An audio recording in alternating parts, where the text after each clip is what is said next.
a pleasure to introduce Dr. Ariel Gilad. He's an assistant professor at the Department of Neurobiology. He did his PhD in Ariel, followed by a postdoc at the University of Zurich and a postdoc in ELSC. Before he started his position, he has way too many awards to even start listing them, so we'll just mention most recently getting ELSC starting grant, and we're looking forward to hearing about your work about brain-wide dynamics underlying different cognitive functions. Thank you, Tadaya. Thank you for the introduction, and thank you for having me.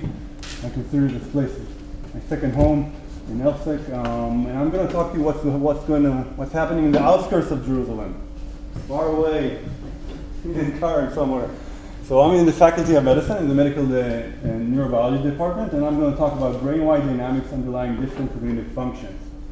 So we study cognition. Cognition is a very wide, vague term, very general. And in systems neuroscience, people go into cognition, they kind of divide cognition into different cognitive functions. It can be learning, working memory, decision-making, and so on and so on. And in our lab, we use the mouse model. I guess some labs here use it. I'm starting to use worldwide. And the extra that we have in the lab we're looking at brain-wide dynamics. So we try to measure from many brain areas as possible. While they're alive, they're freely moving, it can be head fixed, doing a task, there's some kind of cognitive function. And we're trying to understand the brain-wide networks underlying these cognitive functions. So our long term is eventually to link the dots, to have kind of a cognitive activity map, brain-wide, both in the healthy and the disordered brain. So we have techniques in the lab. So this is a mouse brain, cortex left, right, underlying subcortex, mysterious areas, at least from our side, from the cortex view. We have wide field imaging, where we can have a mouse just expose the skull, and you can measure from the whole dorsal cortex, even 2 hemispheres, while the mouse is doing a task. These mice can be transgenic mice. You can express calcium in layer 2-3, for example. You can express in layer 5, inhibitory neurons, you can do whatever you want. So that's the advantage of the mouse model. So that's one method. We have another mesoscope, 2-photon microscope, which we're just now starting to really run it properly. It took a while, but this mesoscope is pricey because it has a 5 millimeter field of view. And then you can zoom in on very distant, relatively distant cortical areas, and simultaneously and actually measure a single cell. So I'm not going to show data from here. But the third technique that I'll show a lot of is this multi-fiber technique. So we can have up to 48 optical fibers. You can see the array that goes into the mouse. Each fiber has a different length, and it goes into the mouse brain chronically. And you can target not only cortex, but also subcortical areas, such as amygdala, thalamus, striatum, nucleus accumbens. All these areas are very interesting in the field, but together, simultaneously, as the mouse is doing some kind of task. So these are our methods that I'm going to show you, zoom out methods. And I'm going to start always with this. I'm going to try to make it short because it's like 2018. An example study, what we did with mice. So mouse whisker system, I hope most of you understand that there's barocortex. The first station in the cortex that receives information from the whiskers. Nice barrelish activity for each whisker, spatiotropic organization.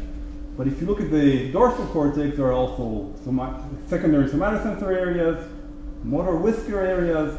But if you even look wider, because that's what we do in the lab, there are many areas in the dorsal part of the cortex that could be of interest to the whisker system. For example, this reddish area, PPC area, all these pink and green areas around, that is what we call association areas, secondary motor cortex, lots of areas.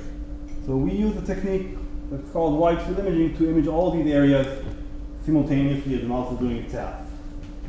So these are mouse doing a task. And this kind of an old movie, we have better quality movies now. He's going to get a texture to the whiskers. He needs to discriminate between two textures and then wait for several seconds and then lick. And I'm going to stop it. As you see the brain on the right, I'm just going to quickly stop it here during the delay period. The mouse is waiting. And you heard it beep, but it's still waiting because I stopped the movie. And you can see some activity patches. This is a wide field, single trial. In this trial, you can see activity in the frontal part, a bit medial. That's nice. But it doesn't tell the whole story, because if you take this mouse, next trial, same mouse, same day, several trials after, getting the same texture is coming in, and then if I'm going to stop it during the delay period, I hope I'll get there, you see a very different activity pattern. No frontal cortex, no discrimination ability, no fancy classifier can discriminate whether the mouse is going to lick or not. Area that we call posterior P shows activity, just showing you that these networks are highly dynamic, cortex-wide at least. So the take-home message in the study, I'm not going to go over it at all, depends what the mouse is doing. It's the same mouse even, but it's mostly different mice. If the mouse is active, moving a lot, has an internal strategy of trying to whisk forward and move. During the quiet state memory period, he will maintain the memory, short-term memory in the front. But if the mouse is passive, still doing the task, letting the mouse, the texture come to him, we see this area P. And it's very different, even for the same mouse, different trials, even right next to each other. And I'm not going to go all the optogenetics we did here, but just give you a take-home message of how we built this lab. Because brain-wide networks are highly dynamic and depend on both external, of course, as we are in an external world, and also internal states, and importantly at individual level. So each mouse, not only humans, but they can act differently. Oren Forkos was just here, right, 2 weeks ago, something like that. So they have, I'm using this word personality because we think this is really what's going on in these networks. So from here we build guidelines. You have questions? So we have our... Yes. I assume that you talk about some way you can control it, because this can be very interesting or not interesting at all. If at the same time that you see this burst at P, it's just because the right leg likes to move at that time in one trial, not in the other, it's not very interesting. So...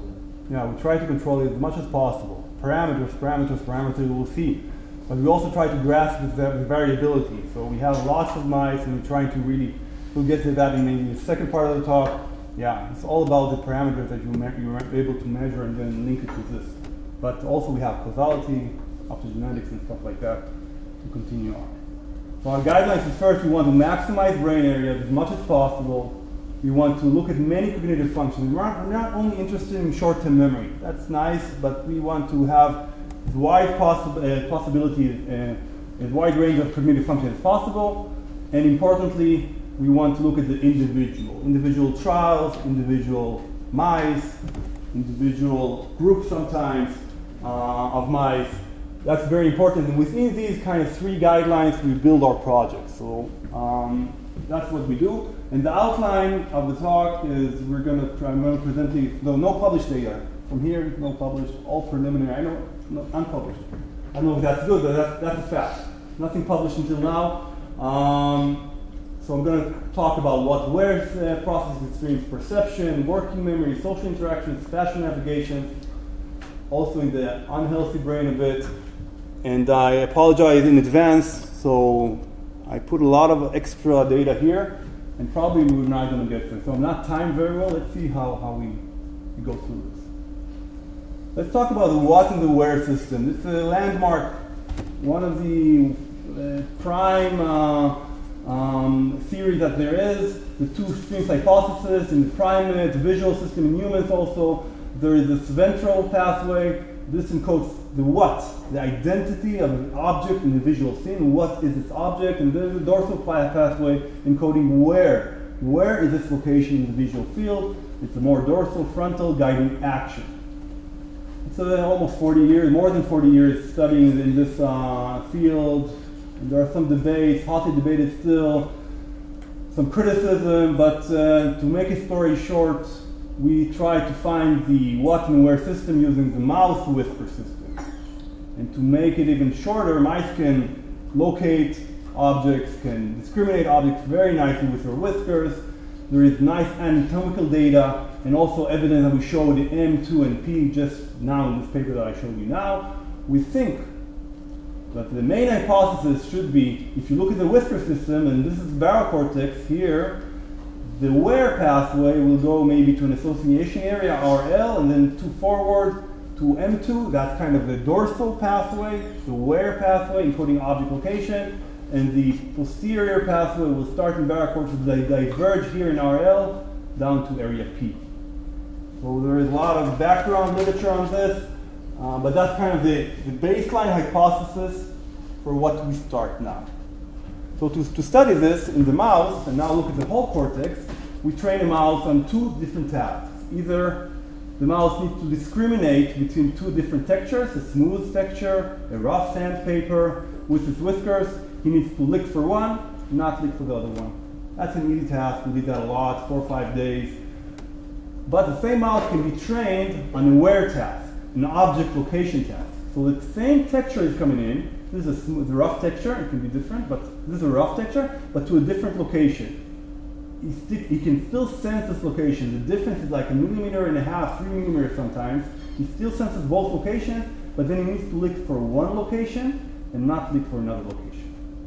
That's already tougher. So the mouse needs to learn another task, another week or 2 or 3 weeks, about 1.5 months to train these two tasks on the same mouse. But then the mouse can jump from this task to that task with a high performance. Interesting, in the same day, we can look at what happens to the rough texture in the same position, both the what and where task. So this is the same texture, same position, different context. In the morning, he can do a what task, and the next session, he can do a where task, and he can do the opposite, but you can have a good comparison between the context of the what and the where. Okay? And then, getting back to the initial hypothesis, we think maybe the where will use the frontal, and the posterior uses the what will use the posterior pathway, but actually, no, we think differently. We already showed in the kind of the previous paper that I showed you that active mice use the frontal part, the frontal pathway. Passive mice use the posterior pathway. So we think if you look at this table, our hypothesis will be it doesn't matter if what or where test. The external world is important, but not that important. What's guiding our pathway integration, our brain-wide dynamics, is actually whether the mouse is active, looking and moving for the texture, or passive. So in the active case, you use the frontal, doesn't matter if it's a what or a where. In the passive case, you use the posterior pathway, doesn't matter if it's a what or a where. It doesn't matter the task difference. Yes? What do you mean passive? Passive, that you saw in the movie, that the mouse is really letting the texture come to him. It's not moving much. It's not doing this. He's not whisking. Whisking, yeah. Moving, whisking in general, that goes well together. They still can perform the task pretty well. I see some expert mice like this. And you see very different dynamics. Can you make them solve the task when they're passive? So that's the previous paper. Or you're looking at it, sometimes they solve it actively, sometimes passively. At the moment, that's what we do. And we did some optogenetics, for example, silence M2, and some mice, not all of them, became passive. But isn't it true? I mean, sorry, but it kind of sounds, if the mouse is moving, there is activity in the motor cortex, and there is this frontal dynamics, you call it, but I call it just trivial, cortical activity. Yeah, so in the study with the memory, we looked at times where the mouse was super quiet. So he moved a little bit, and then he was quiet for 4 or 5 seconds, and these are the time that we looked at when there was no movement, and then you can see these hubs. So you see that they have out of movement later on as they kind of go to the kind of, I call them end station, where they need to be held in memory. But yes, I agree. You will see that if you see activity more related, that's interesting, but you'll see that there is divergence as I'm going to try to continue. But you mean in the same task, because if you do another task, or if I ask you, why do you define this a what system and not a movement system? That's the question, basically. But if this, in another task, they will not move, you will see some what signs, that would be another story. But this story does not show anything about the what. You agree? This task that you just described doesn't show anything conclusive about what system. So let's wait to the next 2 tasks I will show, and then we try to get a full picture. That's true for a lot of tasks. In monkeys, maybe in human, the what system is clearly has not really involving much movement. Many movement that come from somewhere else, but not, doesn't depend if you move or don't. You don't need to move to understand where the stimulus comes from. You may, So I'm not, say, yeah. you know, maybe I move my eyes, or Exactly, want so- to move my eyes, but I don't move my eyes. So one would claim that even the vision and fixation in monkeys that I did in my PhD has always active vision. You can't get away from it. You're always moving, even small saccade, microsaccade. That's movement. That's a bigger debate. So, just implicit in your definition of what and where. So it's not just what, as you define it, it's an object that's invariant to different locations. And where would be location invariant to objects. This kind of 2x2 design, it's just each condition is different. So And it's not like you have grasping or verbally identifying, so each stimulus is different. So I don't understand. So you would. So it's not each stimulus. You check the same stimulus, but you see in a design like this, you have two options, right? Either location A or location B. So if you have like different locations within that, that would be more No, I'm saying sufficient. if you would replace the objects in your word task, Yeah. see that it doesn't matter. Yeah. Or That's, if you play of course, with yeah. the locations in your word task, what is this? Exactly. So that's why we have more mice. We have different textures, different locations. The farther away location will be the goal. The closest we're But for doing. the same mouse. What I'm saying is that you need the invariance. It's tough sometimes, to yeah. what and when. So yeah. So there is a limitation to these mice. You know that, right? It's like sometimes you can't teach them everything. It's nothing more to say than that. But if you have different mice taught a bit differently, eventually you pull together something, I hope. That's at least what we did in previous studies. Okay. So let's have a look at the first mouse. Now this is the first mouse. And before we look at the mouse and the data, the brain, let's look at the body movement. This mouse is actually more active. That's the probability of movement up to the texture for the what compared to the hit. He was more active for the what. I don't know why, that's what he decided to do. It decided to do. And if you look at during the sensation period, as the mouse is moving, it's moving in both of them, but much more in the what. You will see these two activity sensation maps. The what involves a lot of movement areas, but also this area M2 that was found as a hub before, and the where is very different. Although he's moving a bit and he wants to sense, you see this activity in area P, almost not much in the frontal cortex, and a very different activity map. How do they know if it's a what or where? So in the block session, I was also surprised. You do like a 200 trials, say in 2-3 trials, they know what to do. That's what we found out that they do it in the same day with very high performance. So again, this is a time course. So just filling out this table, just as a point, proof of principle to show that for the what, actually he's using a frontal because it's active, and not because we need to do more analysis to do that, and for the where, he's using the posterior part. So already filling the table, that he seems to go in that direction. Okay, we have already 4 or 5 mice on that term, but next thing I want to show you is that, yeah, cortex is nice. We're cortex oriented from my PhD from decades before, but there is no reason to think that other brain areas are not involved in these processing streams, like thalamus, hippocampus, striatum, amygdala. Let's have a look. So with these preparations that we have, multifibers, you can do freely moving, as I will show you in several slides, hope to get there. You can also head fix the mice, and they can do both tasks. And these fiber preparations, we can build the arrays as we wish. They don't have too much limitations. But now we're measuring from prelimbic, infralimbic areas, nucleus accumbens, striatum, thalamus, several areas in thalamus, several areas in hippocampus, amygdala, brain-wide.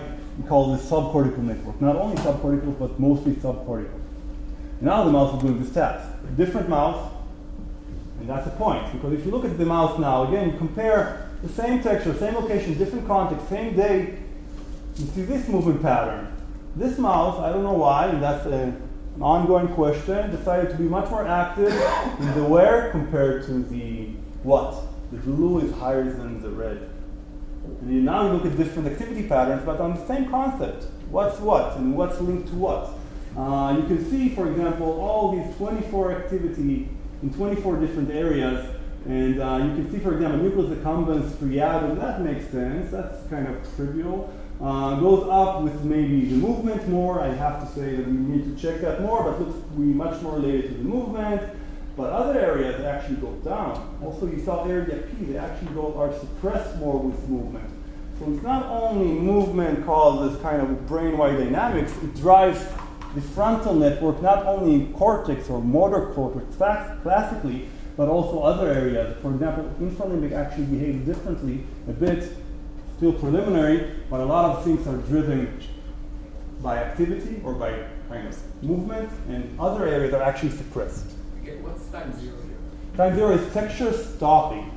So he senses around -1, he starts to sense things. And things even start before. Even in the cue, things start to play, to go up and down as the mouse gets a cue. But we want more. I mean, our lab kind of always wants to look more, so now we want to combine this together. More areas. We can combine wide fields, so we have the whole cortex on one side, and then you insert 32 fibers in an angle from the other hemisphere, and we're targeting different thalamic areas, also different amygdala areas, because the thalamocortical interactions are important, are interesting for a lot of people. Thalamus is not only today a relay station, as we believed several years ago, it's a very critical hub. But the different thalamic areas and their interplay between each other and relation to cortex is, for us, very interesting. Yeah, how do we know that these differences that we saw before are not due to differences in the average reward within the mouse? In the what? In the what, sorry? So are the mice succeeding on the different tasks at the same probability? Yeah. Most. Where is a bit harder, but some mice are very almost identical. And then you see again dynamics, rich dynamics. You can get lost into these kind of dynamics of the whole cortex, 24 thalamic areas. 8. I don't see colors here.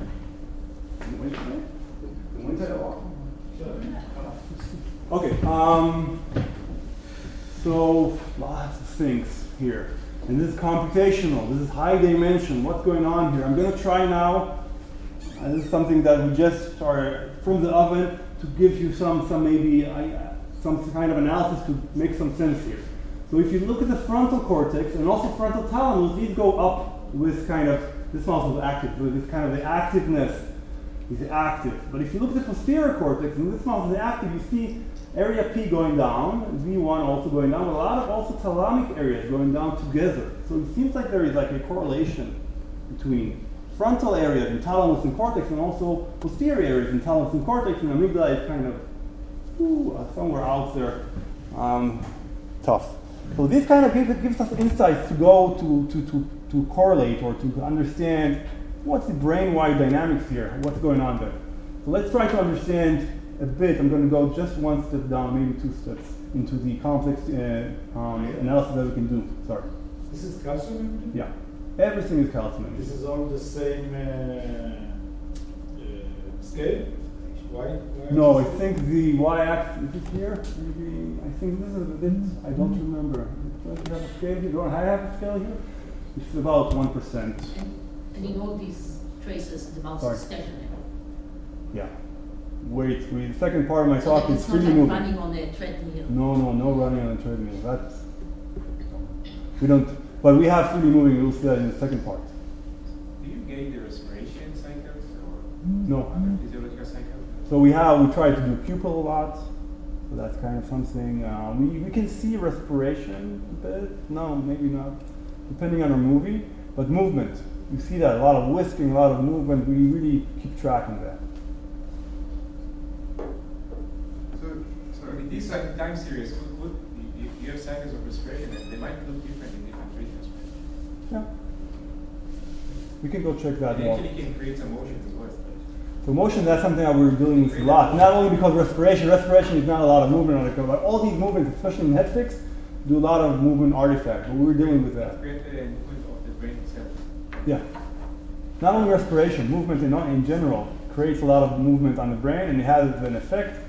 We're now having a control light, for example, that's not for calcium. We kind of subtract that. We do a lot of analysis to try to extract movement artifacts, which are present sometimes in the data. So you said that the posterior cortex was going down. I don't see that. So it looks very much like the frontal.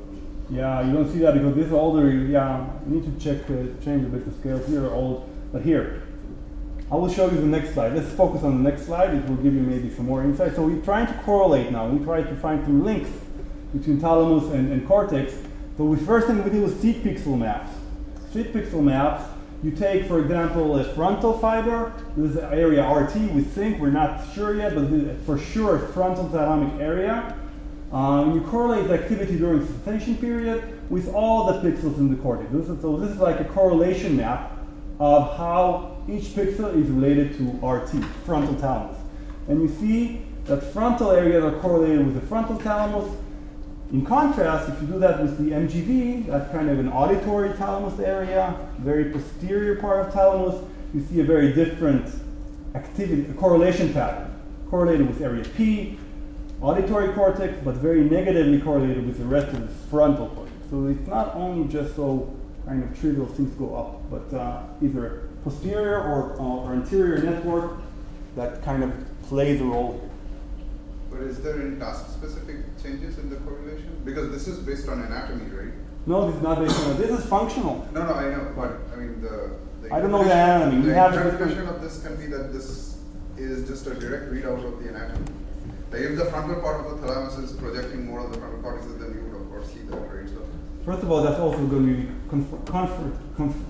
Menachem. If you would see that would be nice, for sure. If you can connect connectivity, anatomy with the functionality, that's also nice. I think that's an add-on, but it's actually not so true. Because we already have these connectivity matrices on hand with our collaboration in Michigan State University, and actually there are not very good correlations between the functional connectivity and the anatomy at the moment.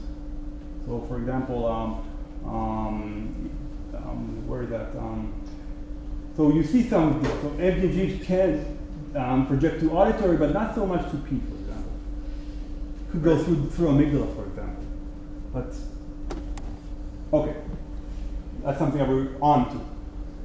Continue on to this, we're trying to make some sense here into these correlations. So let's go on and just calculate the correlation matrix. Again, during sensation period, between all these 45 areas, cortex, thalamus, amygdala, and between themselves, and you can see this correlation matrix, and I have an agenda, so this is a correlation matrix when the mouse is active, correlation matrix with when the mouse is passive. It looks more or less the same, but if you look at the differences, this is kind of one step of analysis we try to take. The different correlation matrix, you already see something. You see there are differences. You see there is something smells not so uniform. Okay? And all I want to show you is I'm going to make order into this matrix. I'm going to take this difference matrix. I'm going to do some hierarchical clustering, just cluster the vectors and say which areas have the same activity pattern as all the other areas, and that's one group. And which areas have similar activity patterns but different from the other group, this is group 2. And you can see now the order. Yeah, we can divide it into 3 groups, 4 groups, all that. My agenda is to divide it into 2 groups just for simplicity. So you can see that 2 groups that behave similarly within but differently across. And all I'm going to do now in the last step of this analysis, I'm just going to take group number 1 and group number 2 and just plot the correlation, the actual correlations or correlation differences, active minus passive, and superimpose them on this cortex, thalamus, amygdala. And you have group 2 here, group 1, 2 different groups, right? And then you can see that here in group 2, there is a lot of red, which means that it's more biased to the active, and it uses, the group involves a lot of frontal areas, M1, M2, mouse area, the RT, all these frontal areas, also in the amygdala a bit frontal. In contrast, and that's what the spatial map gives you, if you look at all the nodes and edges in the other group, group 1 in this case, it involves, it's blue. So it's more related to the passive, more biased to the passive rather than the active, and it's a lot of posterior cortex, posterior thalamus, and posterior amygdala. So there are already groups, 2, it could be more analysis here, that kind of converge either to a frontal activity pattern in the whole brain, not only cortex, or a posterior activity pattern. But this is the same map that you got from the averages, right? When you look the difference between passive and active. Yeah, but not Are like you using correlation? right.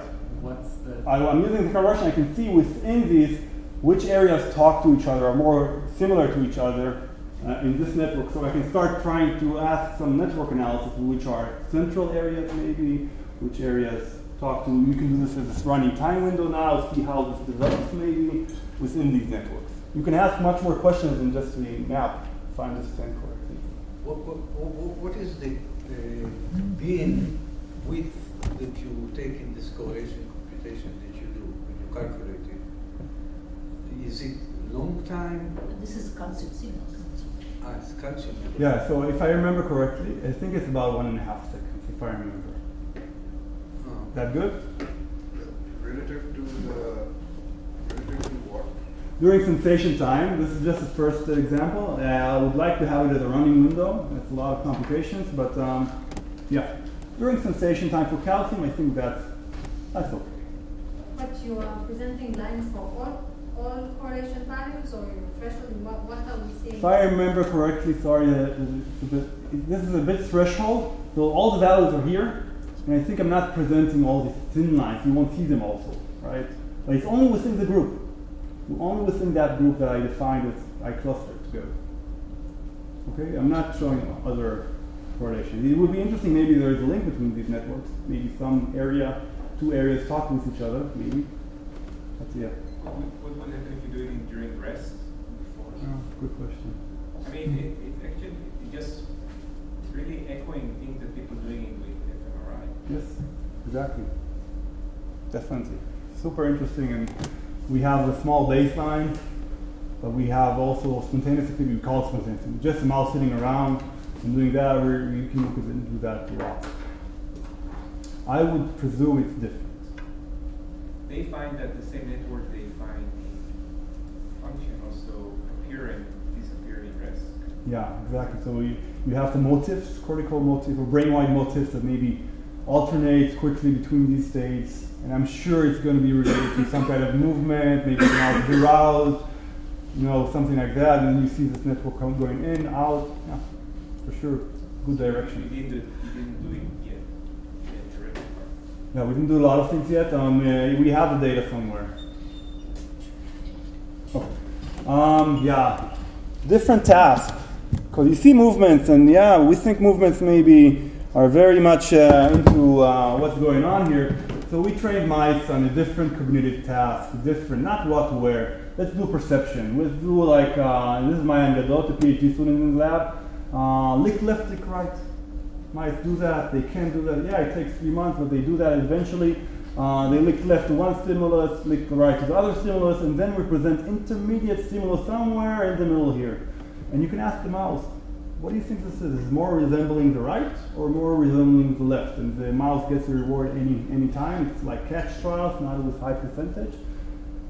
And this is an unbiased. It needs to lick more or less the same motor plan, more or less the same, not exactly, but more or less the same motor plan for both actions, lick left, lick right. And you can see the psychrometric curve of these mice. The first three mice that we have, lick right probability. The more the texture looked like a right, the more he licked right. And there is a nice psychrometric curve. I'm just going to show you one small slide here.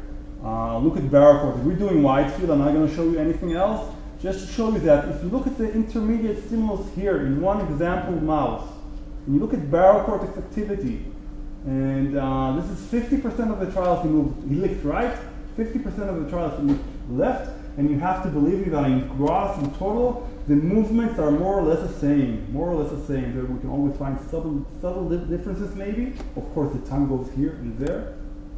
But in barocortex, it seems to be already, from these initial subset of trials, some perception-related activity already in the primary somatosensory cortex. So that's very small, but it adds on to our understanding of what is movement-related, what is not, what are the areas participating. We think that maybe there is some top-down interactions, maybe from area P, maybe not, but we think maybe from these posterior areas goes down some information to barocortex, which kind of reinforces the perceptual correlates of this mouse. But it's interesting that this difference is occurring after the texture is stopping, right? So it has to be some sort of a motor plant coming back to the barocortex. I hope. But it will be interesting because we also see that a bit late. We think, perceptual correlates take 70, 80, 90 milliseconds to go back, we think. But calcium is very hard to kind of time it and say, oh, this is where. But yeah, that's something that we're working on. A bit later, you saw that correctly. Okay, another task before we go to freely moving. So why you look at one hemisphere? Let's look at two hemispheres. Let's train a mouse to discriminate, to match between two stimuli coming on two whisker pads. So that's it can be two rough sandpaper, that's the match, you need to look for it. It can be two smooth sandpapers, the mouse needs to look for it, but it can also be two different textures and the mouse has to not look for it. So you want to see how can the mouse integrate information from both hemispheres, and we're imaging now both hemispheres. And if you want to have another 2 months training, and that's what we did, to have like 4 months training, you can have these textures come in with a sampling delay, with a delay period. So you have one sample coming in, the mouse needs to match, but then this sample goes away for a delay period of several seconds, and then another sample comes in. If that sample, that texture is similar to the first one, the mouse needs to lick. If not, the mouse needs not to lick.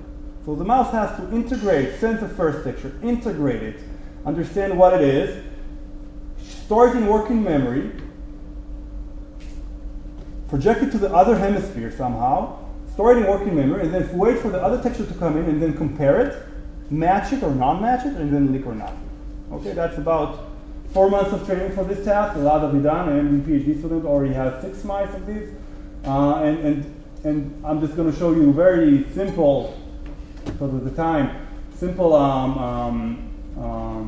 results. If you look at during both pictures coming in, lots of movement, lots of stuff, active, passive.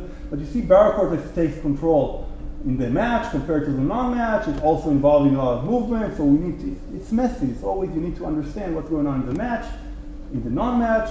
But what's interesting to look at between match P100, P100 is the two rough textures compared to the match of the two smooth sandpapers. And even there you can see some differences in activity in barocortex. But that's kind of the noisy paradigm, and maybe the control one. The more interesting is what happens during the delay period. Because now the mouse does not know its choice after the first sample, does not move much during the delay period, and he's waiting now. He needs to transfer information, and that working memory information needs to be critical. And shortly, it's area P. So we see some information, some activity goes down here, and during the early period of the delay, information is here, and then quickly after several seconds or two, information goes to the other P side. You see that in some movies very clearly. This is a time course average across several sessions already. Left P goes up during the delay, and then right P takes control coming into barocortex. You try to play around with the duration of the delay? Yes, so with duration of delay we play a lot. It's still 4 months training, so we have 2 second delay, 5 second delay, even a bit more sometimes. But we play around with durations. We want to play around with the side of the texture coming in. First this one, that one. Just a lot of work on one mouse. The signals, are they time locked to the beginning and end of the delay, or do they start regardless? So it's very dynamic. We didn't start quantifying that, but these dynamics starting from here and then pushing over to the other hemisphere seems to be coming after 1.5 seconds, but it's very, very dynamic. I would say, I don't know at the moment. But for display, these things should have some indication for the variability, because the differences is plotted in the graph. I don't know what they mean when I see them. Yeah. Well, it's just an example activity pattern. No, I mean you plot now a graph, yes? This one. Yeah. This graph should have some range of probability for where it is really in life. When you know if there is a difference between the right P when it goes up as compared to the blue. Yeah. When you say probability, you mean some statistics, some add-on. Yeah, of course. This is very preliminary, but that's not what we think. Yeah. I just ask if you can tell us if this is significant. Oh yes. Okay. So I can tell you this is significant. You can see this in this graph here, but it is significant in one mouse which we did full analysis on, which is this mouse indicative. But if it continues on in other mice. But surprising for us, actually, is actually against most of the field, especially the mouse field, where people feel that the frontal cortex does all this. ALM, area M2, all these projections, and we think it's very different. It's a very different area, far away from motor frontal cortex. So it's a bit against the field in general. So the rate is always fixed, or you take a small? So yeah, we try to change it every session. Randomly. What? In one session, we have a fixed delay. Yes. Like 100 trials, you can do delay 4 seconds, yes, then maybe. But in one session, you cannot. No, I think mice are too. It's a bit tough on them already. Yeah. Okay. So I want to jump. I'm sorry, to the second part maybe. So we want to eventually to here in the head fixed staff to combine, and understand the links and pathways between all these kind of different cognitive functions into maybe a whole cognitive map. But I want to focus on this individual level, because Oren Forkish was here, and we're doing the same thing with his collaboration of the social back. Can you see which mice are active, which mice are passive, which is friendly, which has this personality, that personality? We're really onto this, to understand the personal brain, linking brain-wide networks to individuals. And for this comes into very interesting, especially when you look at the social brain. So you go back to the same eyes doing that task, and we can compare between that task and this is led by Odea Marmor, but then these mice can do freely moving behavior. And you can now check these mice during interaction, 24 areas, and this is a dominant mouse, red, chasing a purple one, and you see, for example, I hope you see the colors, that during the interaction, amygdala for the red goes up, BLA, central amygdala, but also prefrontal, infralimbic cortex for the purple. You see these dynamics, and we're just trying to understand what's going on in these dynamics, in this brain-wide richness. It gets complicated. Oh, it's always complicated, because if you take the same red mouse, now he will interact with the yellow mouse. Same red mouse, same brain from that point of view, at least for the mouse point of view. He's interacting with the dominant interaction, kind of chasing on the back, but the amygdala for the red is not going up. Actually, the amygdala for the yellow, and yellow has all kinds of activity, different. Could be noise, but it also could be something meaningful. So these are the directions we're trying to take, and in the 5 minutes or maybe a bit more time that I have, I'm going to try to use the first analysis that you saw in the cortical now for social interactions. So now you take two brains, and you do the correlation matrix between 48, these are areas here, in the purple mouse and red mouse, just an example pair of one mouse and another mouse, and the correlation between them. And this is a correlation difference. Social during contact minus what happens in the baseline where they're not in contact, non-contact. And you can already see differences. Just in one pair, average over several trials. I don't remember how much, but substantial amount. And you can already see that during interaction, there is a blue area here within each mouse, within the purple mouse, within the red mouse, that his brain, its own brain correlations go down. But interestingly, the interbrain correlations, as I talk to you from my mouth, you hear me through your ears, so that you should have some correlations between my brain and your brain. You see a lot of positive values here. So during interaction, there is a lot of interbrain correlation, but a decrease in within brain correlation. And you can see this in the bar graph here. Interbrain within brain correlation goes down across 20 pairs already of mice, and between brain correlation goes up. These are the same. This is the same matrix that's plotted, like rotated, right? The two inter. I mean, this is the same one. Yeah. So this is I can show you the diagonal. Yeah, same one. Yes. Directionality is also something that we want to check at some point, but this is symmetric. How much of this is driven by the social versus the non-social? Because in the non-social, they're doing different things. Maybe each mouse is just has more correlation when they're doing their own thing. Yeah. So definitely. And I as somebody not coming from the social neuroscience field, I can tell you that even these controls are not well. You can smell that mouse. Also, if you come close, you can see that mouse. You have a lot of sensory. So we need to do a lot of controls, for sure. And you have to test that. For example, movement is something that we start looking at. So we look at the mouse when he's moving alone. We look at the mouse when they're moving next to each other with a barrier. And we look at movement and see that movement is not always the only relationship. Yeah. But I'm just asking how much of the negative correlations for the within is because there's higher correlations in the non-social versus decorrelation, for example, in the social. Yeah. So most of the I don't remember exactly what the ratio, but most of the decorrelation are actually negative values that come up in the social. Negative, not exactly on the numbers, but it looks like that. Something to quantify. But again, we have we're asking questions in the middle, right? So we kind of have this. We have the time for more.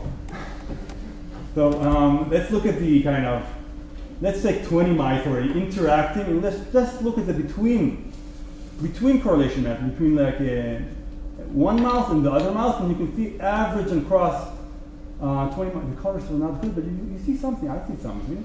And again, like the previous cortical data, I just want to make order in this matrix, so I cluster it into 2 groups. That's what I want to do. 2 groups. And just plot it over the 2 brains now. This is a group 2 and group 1, 2 brains. And these areas, you can see them, but I'm plotting them here. And you can already see the average across already several pairs. And this is consistent within each pair. And we can talk about it more. But one group has positive values. That meaning they're higher in the during social compared to non-social, bias to the social. And they're talking. Prefrontal to hippocampus, hippocampus to hippocampus, hippocampus to prefrontal, maybe that. That's the kind of a network, prefrontal, hippocampus, but not with each other, not within its own brain, right? Okay? And the other group have also interesting basolateral amygdala. That makes sense. It should be a bit symmetrical. I hope it will be with more data. Class 2 nucleus accumbens, more of this DIP network that is working together but separately from that network. Okay, so interbrain, prefrontal, hippocampal subnetwork. Let's look at the interbrain. What happens with all the brains within each brain itself without looking at what happens with the other brain? This matrix, and it's blue as we saw, average across 10 different mice, it's blue. And we want to make order into this. Let's make order into 2 groups. And then you see a nice group here involving amygdala, which is biased to the blue, right? It's biased to the non-social. But interestingly, you have this group that is connected within its own brain, prefrontal hippocampus, but it's blue. So it's less in the social compared to the non-social. How long is this recording? Sorry? How long do you record? So we have trials about 5 minutes of recording, and then we kind of switch pairs. So each mouse has kind of 5 minutes with each of the other cage mates, because we're not talking about it at all. We actually have 5 mice, so we have all the different pairs. Okay.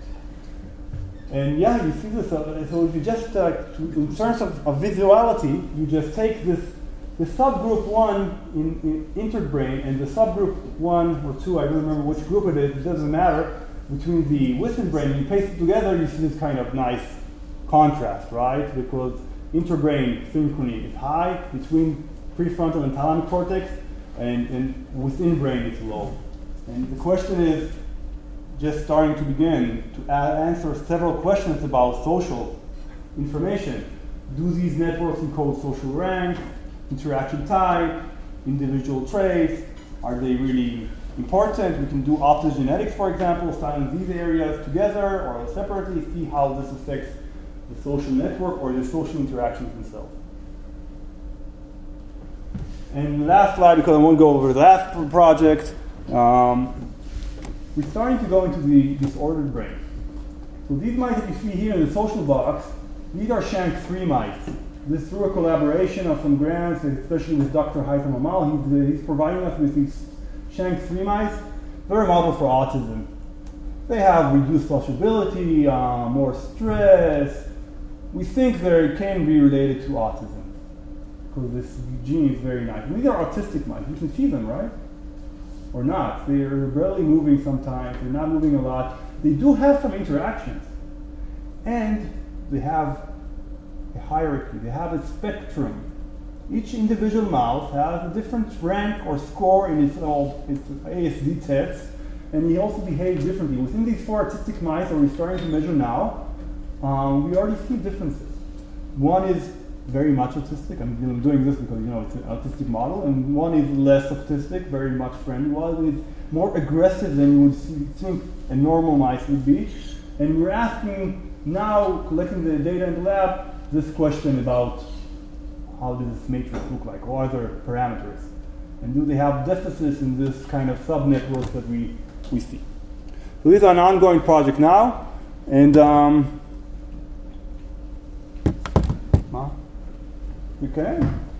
I can talk about Alzheimer's. We have if we continue, we can do a mouse in the maze, and the mouse can do in the maze. So we have some nice fibers that we kind of target spatially related areas, but not only one area. We can do the whole entorhinal cortex, cerebral hippocampal area, subiculum, amygdala also, nucleus reunions, cortex, 32 fibers more posteriorly in mice doing like a task, and we can ask what's the brain-wide networks during the spatial navigation. And for me at least, surprise, because I'm used to headfix, mice don't do whatever you want them to do. Even if they know the task, even if they are thirsty, they don't always go to target. So here the mouse did something, he's an expert mouse, very expert mouse, thirsty mouse, but he started to go off target, went here to the corner, and then from the colors you don't see it. But in the corner he stayed there for a minute, and then at some point he started to run towards the reward here, and then he went for the reward. And you can see these signals, again, colors are not the best. You see these signals in a lot of posterior entorhinal areas and all kinds of activity patterns. And just examples.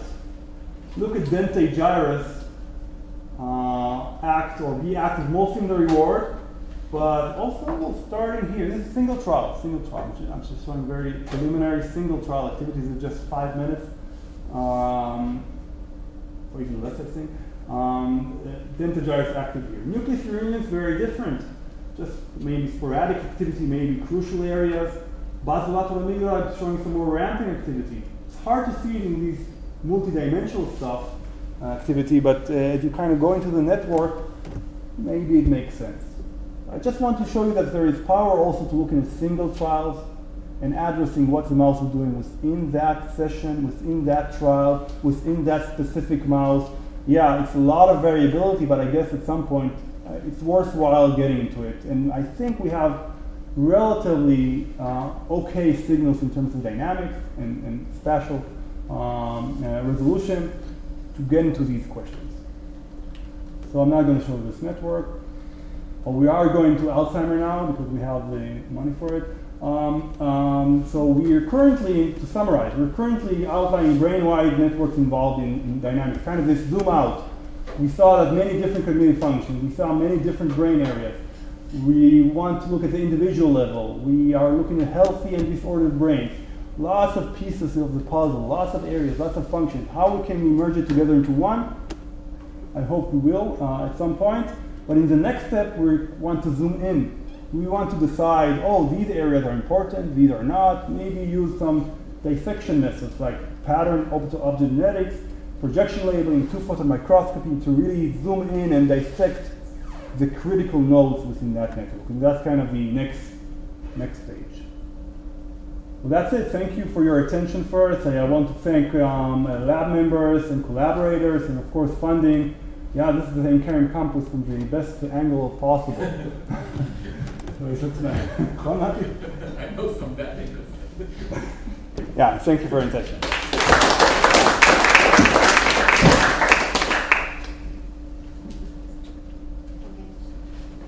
Did you check how the networks and the correlations change as a function of the behavior that changed during the 5 minutes of recording? 5 minutes of recording probably there are a lot of different behaviors in this time, and you managed to like label them somehow with your like setup. So how do these change during each type of different behavior?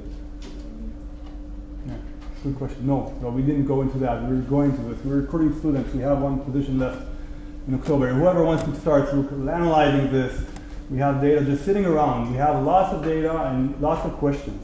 Lots of questions to answer. No, the answer is no. Sorry. Maybe related to that, there's the work of Van Cherslen showing that most of the correlation is related to movement. Is there any way to ask this in this data set? Yeah, so we can use the same tools that Van Cherslen did and see regress out maybe relevant. We're looking to that more and more. I guess that's also a direction that we're taking, right? But if you ask me, it's going to be very hard to dissociate because I'm not sure there is a dissociation in the brain for this, right? Like a movement which is not related to cognition, which is not related to pupil dilation. It's not something that is kind of defined to be separable, I think. So I'm not sure. There's like the holistic part. And then There's that. Holistic. Let's look at the holistic cognition, and then everything very natural. And there's like if they dissect, and this is really, and if this regressor is a bit higher, then this means that it's not. There are many directions to take.